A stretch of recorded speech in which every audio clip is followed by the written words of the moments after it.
Voici le recueil d'un écureuil curieux, qui pour avoir du vécu s'en mord toujours la queue.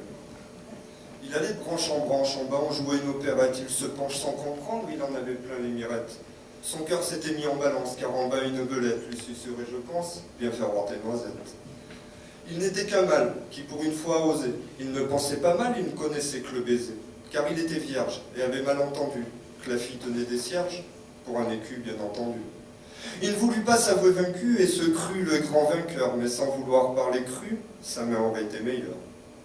L'écureuil sous sa ceinture se sentait tendu, pourtant il ne fit pas venir les coups bas, car pour une histoire de cul, il finirait coupable.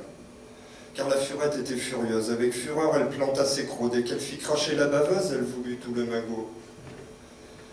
Le petit était naïf, la carnassière affable, dès qu'il tenta une esquive, elle cria au scandale.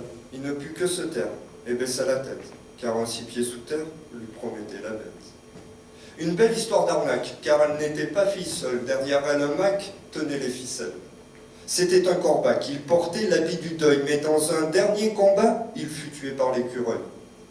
La peluche prit 10 ans, avec comme œuf un polochon. Il connut le plaisir en se paluchant, une chance il n'y avait plus de peloton. C'est comme ça qu'il devenu grand, et s'était fait une promesse. Il ne perdrait plus de temps pour des histoires de fesses. Il voulut fermer les yeux, ne plus boire à la fontaine, mais sentit se rallumer le feu dans les chants d'une sirène. La chance avait tourné, il vit encore la passion, et il est tout étonné de voir que l'histoire ne tombe pas en queue de poisson. On s'est peut-être tous fait arnaquer, et ça nous laisse un goût de fiel. Mais comment ne pas craquer pour un petit coin dans le 7e ciel ?